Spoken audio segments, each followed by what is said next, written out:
雪女作为魂灵最强大的地方，真玉能将整个昊天堡纳入其中。雪地三绝之一的地场。Взрыв Снежной Императрицы в Духовном море Хуихао чуть не погубил весь клан Чистого Неба. Главы Нютянь и Тайтань объединились с Эликсом, чтобы спасти всех. Жертва Электролюкса действительно затрагивает до глубины души. Он пожертвовал своим божественным сознанием и помог Снежной Императрице. Как сказал сам Электролюкс, умереть, чтобы спасти другую жизнь – стоящее дело. Хуихао также все смело выдержал. Он побудил всех бороться до конца и не сдаваться. Могущественные главы Чистого Неба оказали неимоверную помощь.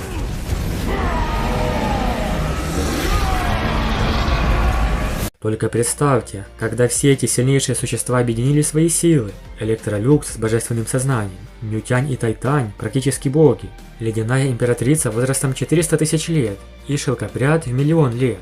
В этот момент их общая энергия могла бы уничтожить весь континент. Участвовали практически 3 божественных разума, ведь главы Чистого Неба, Дамин и Эрмин, были богами, до того, как Тансан поручил им заботиться о клане. Прощание Эликса с Хуихао действительно очень душераздирающе. Он был хорошим учителем для Хуихао, практически как отец. Эликс обучил его всему, что умел сам в плане некромантии, и даже после его ухода третий дух Хуихао останется вместе с его кольцом. Но не стоит сильно печалиться из-за ухода Эликса, ведь, как показали в конце серии, Тансан отыскал божественное сознание Электролюкса и возродил его в божественном царстве. Да, увидеть снова Тансана и Сяву было крайне приятно. Тансан просто не мог не отблагодарить Эликса за его жертву и спасение клана Чистого Неба, где также находилась его дочь. Этот момент с возвращением Эликса даже лучше, чем в оригинале, а появление Тансана и Сяву было незабываемо. После случившегося Хуихао постепенно приходил в себя, и вот зародыш Снежной Императрицы новой формы жизни вот-вот родится. В трейлере нам уже показали миленькую малышку, Снежную Деву, которая как дочка для Хуихао. Она сразу же всем понравилась, особенно Тайтань. Он даже сказал, что не прочь быть ее дедушкой. После того, как Снежная Дева дала Хуихао 4 оранжевых кольца, он стал куда сильнее, но ранг остался прежним, 50-й. Ведь сейчас Хуихао не мог в полной мере пользоваться этими кольцами. Его второй дух, Ледяная Императрица, обогнала духовные глаза, и теперь здесь 5 колец, включая 4 оранжево-золотых кольца Снежной Девы.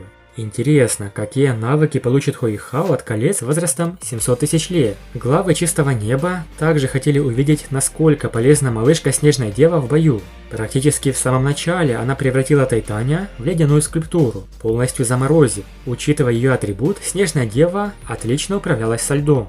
Это был первый раз, когда Хуихао сражался вместе со Снежной Девой, а их соперником был Тайтань.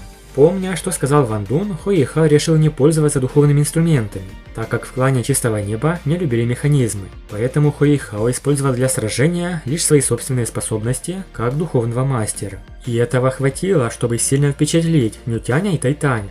Хуихао переключил своего боевого духа. Одно красное и 4 оранжевых духовных кольца резко поднялись вокруг него. Его аура полностью изменилась. Температура молниеносно упала еще ниже. А потом Снежная Дева высвободила свою силу. Только представьте, какую взрывную мощь даст Ледяная Императрица вместе со Снежной Девой. Это жуткое объединение сил. Второе оранжево-золотое духовное кольцо на теле Хуихао начало сиять очень ярко. Его навык крайне интересный и сильный. Называется «Холодный танец льда и снега». А в сочетании с его сферой Вечного Льда он назывался «Снежный танец абсолютного льда». Это была новая сфера, образованная комбинацией 2 сфер. Она была настолько мощной, что Тайтаню пришлось использовать духовную силу, но даже в этом случае он не мог определить, где находится Хуихао. Эта сфера или мощное поле пронзающего льда и града даже могла повлиять на титулованного. Она способна ограничивать противника, но также может улучшать духовные навыки Ледяной Императрицы и скрывать собственное местоположение. Хуихао уже был доволен таким усилением эффекта своего духовного кольца, но в этой сфере и другие его навыки значительно усилились. Сейчас всем управляла Снежная Дева. Хуихао открыл свой разум и следовал ее воле. Это чем-то напоминало слияние с Ван Дуна. Второй навык, что дала Снежная Дева, называется «Мягкость среди тепла, бесснежный ледник». Это была одна из 3 высших техник Снежной Императрицы, также называемая Ладонью Императрицы. Несмотря на то, что она слилась с его кольцом, Хуихао сначала не мог активировать его самостоятельно. Суть умения состоит в том, что Хуихао концентрирует весь лед и снег в левой руке.